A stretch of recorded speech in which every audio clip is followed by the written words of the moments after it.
नमस्कार, मैं मुनीन शर्मा। आप सबका पर्दाफाश न्यूज़ में बहुत बहुत स्वागत है। आज हम बात करते हैं पूरे देश में 3-4 दिन से जो आपाधापी हर दल अपनी अपनी बात कर रहा है। बीजेपी अपनी बात कर रही है, विपक्ष की दल अपनी बात कर रहे हैं।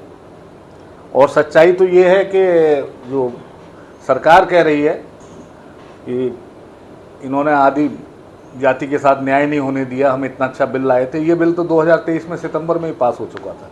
अगर इनकी मंशा ठीक होती तो अब तक लागू, क्योंकि विपक्ष कह रहा था भाई जितनी सीटें हैं इसी पे लागू करो। सरकार चाहती थी परसीमन बिल लाए हैं कि जनसंख्या बढ़ गई है और उसके हिसाब से परसीमन होना चाहिए। सरकार का आंकड़ा था लगभग 850 लोकसभा की सीट होनी चाहिए, उत्तर प्रदेश में उस हिसाब से 600 के आसपास यूपी में सीट होनी चाहिए। लेकिन ये एक परिकल्पना थी उनकी, जबकि सैद्धांतिक रूप से ये मान के चलिए कि आर्टिकल 81-82 में ये है कि समय समय पर जनगणना होती रहेगी, कौन किस जाति का है, क्या भागीदारी है, उसके बाद आप ये कर सकते हैं। लेकिन सरकार ने महिला विधेयक के साथ इन चीज़ों को जोड़ के एक नई नौटंकी मेरे हिसाब से करी। हमारे साथ हैं पांडे जी। पांडे जी नमस्कार। पांडे जी, पिछले दिनों से जो हो रहा है इसको आप कैसे देख रहे हैं? देखिए, बिल्कुल सरप्राइजिंग है और चौंकाने वाला रहा है। अमूमन ऐसा होता नहीं, लेकिन बीजेपी कुछ भी कर सकती है। अब उसके देखिए कई कारण हैं। एक तो आनन फानन में सत्र बुलाया जाता है, चुनाव के दरमियान बुलाया जाता है, और जब चुनाव था बंगाल और तमिलनाडु जहाँ बीजेपी का कोई वर्चस्व अभी नहीं है उपस्थिति, वहाँ पर सरकार बुलाया जाता है। सरकार सत्र बुलाती है, सर्वदलीय बैठक नहीं होती है, ड्राफ्ट की कॉपी एक दिन पहले दी जाती है, लोगों को पता नहीं रहता है, चर्चा शुरू हो जाती है। अब तो पांडे जी ड्राफ्ट की कॉपी दी नहीं जाती है, अब तो सब डिजिटल कर दिया है, सब मेल पे चला जाता है, तो वो एक दिन रात में मिला सबको। और इसमें सैद्धांतिक एक आयोग बनता है, पहले उसकी सिफारिशें आती हैं जनगणना होने के बाद, पूरे देश की जनगणना हो जाए, कौन जाति किसकी है, एक आयोग बनता है, वो बताता है आयोग कि भाई कहाँ कितनी सीटें और कहाँ क्या होना चाहिए जिससे संतुलन बना रहे। क्योंकि आपने देखा होगा बहुत सी ऐसी लोकसभाएं हैं जहाँ 26 लाख 27 लाख 30 लाख तक वोट है। सही बात तो है। वो तो खैर ठीक है कि भाई होना चाहिए भाई। जो चीज हम जो 1976 में स्थितियां थी आज नहीं है ना, बदल चुकी हैं, तो अच्छा प्रतिनिधित्व मिलना चाहिए। सोच अच्छी है, लेकिन सोच के साथ एक साजिश भी है। साजिश इसलिए है कि ऐसी क्या आनन फानन में ऐसी जरूरत आ गई कि आप 29 तारीख के बाद कर सकते थे यही काम। 29 अप्रैल के बाद चुनाव खत्म हो जाए, उसके बाद कीजिए। अचानक से आनंद फानन में उनको चुनावों में जाके बताना है ना, एंटी वुमेन साबित कर देना है कि आप महिला विरोधी हैं, यानी कांग्रेस को और अलग टीएमसी को और दूसरी पार्टियों को, जो बीजेपी के साथ नहीं है, वो सब महिला एंटी वुमेन की भैया देखो। इसलिए देखिए वहां पर पश्चिम बंगाल में और तमिलनाडु में जो बीजेपी का ट्रम्प कार्ड रहता है वो नहीं चल रहा है, नहीं चल पा रहा है वहां पे, ठीक है। और बीजेपी को जिससे सबसे ज्यादा फायदा, चाहे आप बिहार में देख लीजिए, मध्य प्रदेश में देख लीजिए, और भी राज्यों में देख लीजिए, महिलाओं का अच्छा प्रतिनिधित्व और सपोर्ट मिला है। तो इन्होंने ये कार्ड खेला कि साहब इस बिल पर विरोध करेंगी ये पार्टियां और इसको एंटी वुमेन साबित कर देंगे। और देखिए आयरनी क्या है, आइसिंग ऑन द केक, कि ये बिल जब गिर गया, ठीक है, सबको तकलीफ होनी चाहिए, ठीक है, लेकिन इसको अपना हथियार बना लिया है दोनों ही, चाहे विपक्ष हो चाहे सत्ताधारी पार्टी हो। लखनऊ में सड़कों पे मुख्यमंत्री योगी आदित्यनाथ, उनकी अपनी सरकार आक्रोश रैली। अरे किस बात का आक्रोश? मतलब ये है ना, जो काम विपक्ष को करना चाहिए वो सत्ताधारी पार्टी अपने राज्य में, अपनी राजधानी में करती है, जबकि यहाँ तो ऐसी कोई बात भी नहीं है। तो आप ये वही कहता हूँ, बीजेपी बहुत चालाक पार्टी है, जो तमाम विपक्षी पार्टियां भी कहती हैं बीजेपी बहुत चालाक पार्टी है। वो विपक्ष के पास से उनके प्रदर्शन का भी अधिकार छीन लेती है। ये जो आप बात कह रहे हैं, ये तो प्रियंका जी ने लोकसभा में कहा है कि आज अगर चाणक्य जिंदा होते तो हमारे भी शर्मा जाते हैं। चाणक्य अगर आज जिंदा होते तो हमारे गृह मंत्री अमित शाह जी की चालें और सब चीजें देख के वो भी जो है सकपका जाते कि पेश क्या कर रहे हैं, उसके पीछे मंशा क्या है। मंशा क्या? अब आप सोचिए कि 2023 में जो बिल राष्ट्रपति की मोहर लग गई, सब कुछ हो गया, सब हो गया और सबकी सहमति से हो गया, परिसीमन के साथ उसको क्लब करके लाना। और दूसरी बात, चलिए ला भी रहते, अच्छी बात है, लाना चाहिए, बदलाव होना चाहिए, लेकिन 2026 की जो जनगणना हो उसको तो पूरी हो जाने दीजिए।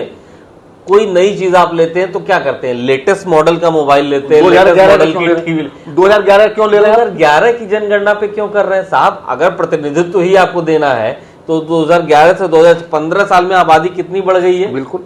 आप आज के हिसाब से, आज की जनगणना के हिसाब से, आज की जो सोच है उसके हिसाब से आप परिसीमन कीजिए। इसमें पांडे जी क्या दिक्कत थी जब सारे विपक्षी दल कह रहे थे कि हम रात के 12 बजे तक बैठे हैं, आप 50% कर दीजिए, लेकिन आज की स्थिति में कर दीजिए 543 में, क्या दिक्कत थी? उसकी दिक्कत यह है ना कि ये जो लग रहा है मुझे कि इतना actually- आसान नहीं है। नहीं, मुझे जो लग रहा है कि बीजेपी चाहती भी नहीं थी कि ये हो। उनका असली उद्देश्य क्या है? बंगाल और तमिलनाडु, वहां पर उनको लाभ लेना था, ऐसा माना जा रहा है, ऐसा लोग कह रहे हैं कि इसीलिए। ये बताइए, 2/3 जब आपको पहले से पता है नहीं है 2/3 नहीं है तो फिर कॉन्स्टिट्यूशन में कैसे हो जाएगा? कैसे कर लेंगे? तो इसका मतलब बीजेपी को पता था कि फ्लोर पे बिल भाई, गिरेगा, गिर सकता है। ये देखिए 2076 में इसको 25 साल के लिए सीज किया गया। फिर अटल जी की सरकार आई, अटल जी के सामने जब ये मुद्दा आया, उन्होंने कहा इस बोतल को बंद रहने दो, ये जिन्न है। 26 के लिए सील कर दिया। 26 तक के लिए। अब मोदी जी, खैर कहना नहीं चाहिए मुझे, मोदी जी बात करते हैं महिलाओं के सम्मान की। उन्होंने अपनी बीवी के साथ क्या किया है? वो उनका ठीक है, वो उनके निजी नहीं, है, उनके परिवार पे आरोप लोग लगाते रहते हैं, वो नहीं, अब तो सुनिए, लेकिन अब लेकिन देश की महिलाओं 12 साल वो प्रधानमंत्री रह रहे, 13 साल मुख्यमंत्री रह ली गुजरात में। एक दिन अपनी अम्मा को अपने यहाँ नहीं लाए। जब मीडिया ने इतना हावल्ला मचाया तो अब कुछ दिन के लिए, 1-2 साल पहले अपने यहाँ 5-7 दिन के लिए लाए, उनको दिखाया सब जगह मीडिया में, फिर भेज दिया। तो वो अपने में इतना इन्वॉल्व हैं, जो मुझे लगता है दिन में 4 तरह के कपड़े बदलना, हर जगह कैमरा जीबी आदमी, बातों के बहुत धनी हैं। हिंदुस्तान में खैर शब्दों का जो वो इस्तेमाल करते हैं या उनकी टीम उनको देती है जो बोलने के लिए, शब्दों के जादूगर हैं। लेकिन अब देश जो है भूखमरी के कगार पे है और ये जादूगरी की बातों से नहीं होगा। बेरोजगारी बहुत ज़्यादा बढ़ गई है, 85 करोड़ लोग राशन पे जिंदा हैं, तो आप एक तरीके से समझ लिए कि वो सही बात है कि वो भूखे मर रहे हैं। हाँ, देखिए, जो ज़रूरी है पहले उस पर फोकस करना चाहिए। और सोशल इक्वलिटी बहुत ज़रूरी है, लेकिन उसके साथ ज़रूरी कि सोशल इक्वलिटी के साथ साथ प्रॉस्पेरिटी बहुत ज़रूरी है, कि लोग समृद्ध हों, लोगों के पास ज़रूरी संसाधन हो।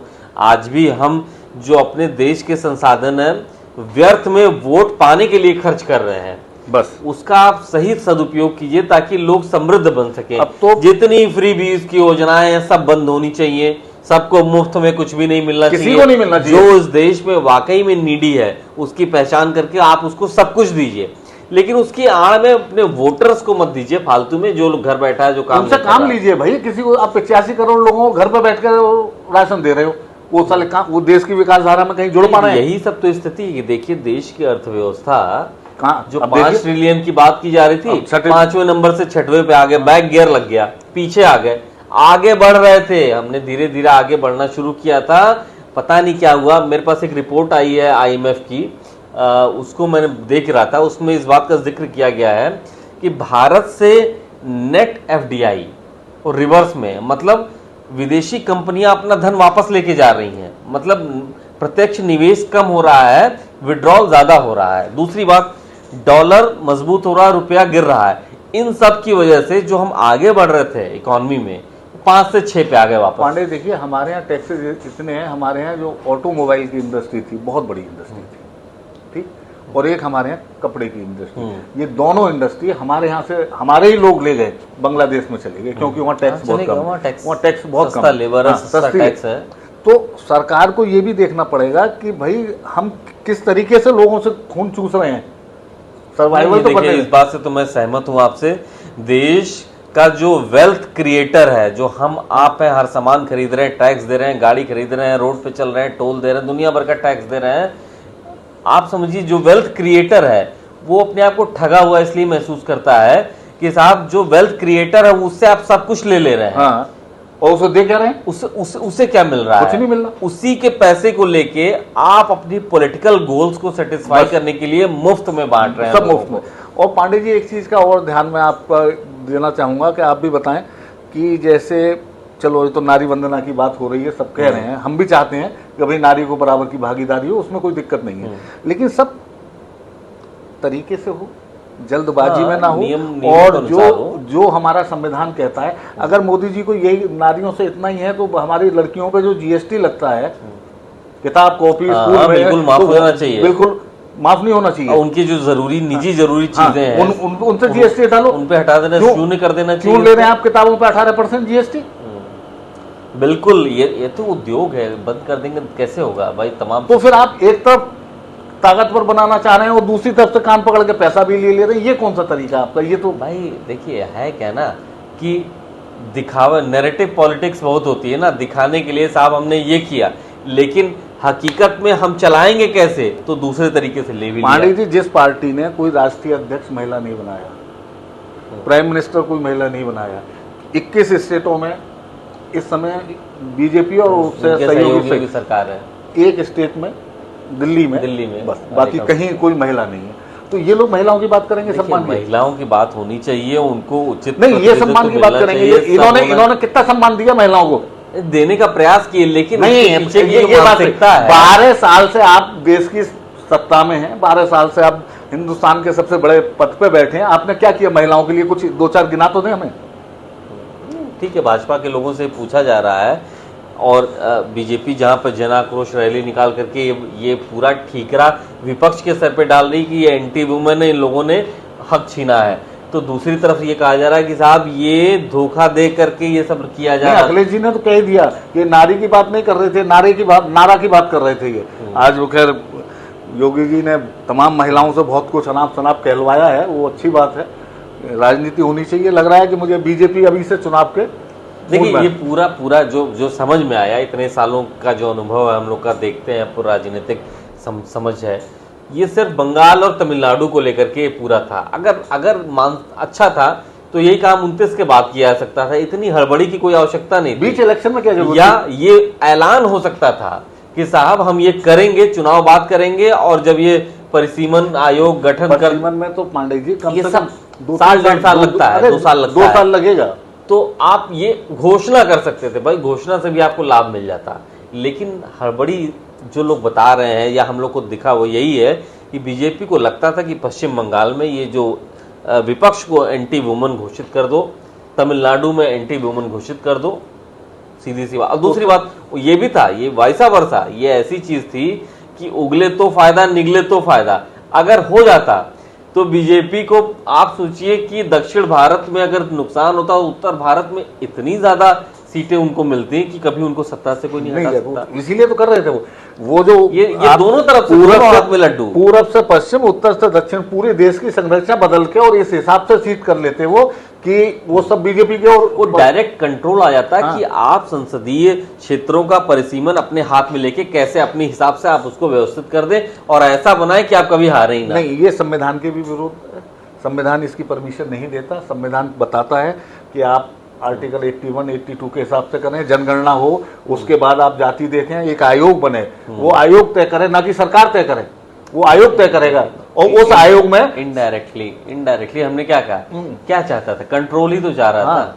लेकिन वही है कि अगर हो जाता तो फायदा था, बहुत बड़ा फायदा था, और अगर नहीं हुआ तो 2 राज्यों में सीधा फायदा दिख रहा है। अब देखिए, अब चुनाव वोटिंग होगी, कहाँ कितना फायदा कितना नुकसान हुआ, ये तो उसी समय पता चलेगा। देखते हैं। आज के लिए इतना ही। आपको अगर हमारी बातें समझ में आ रही हो तो कमेंट्स में जरूर बताएं। धन्यवाद।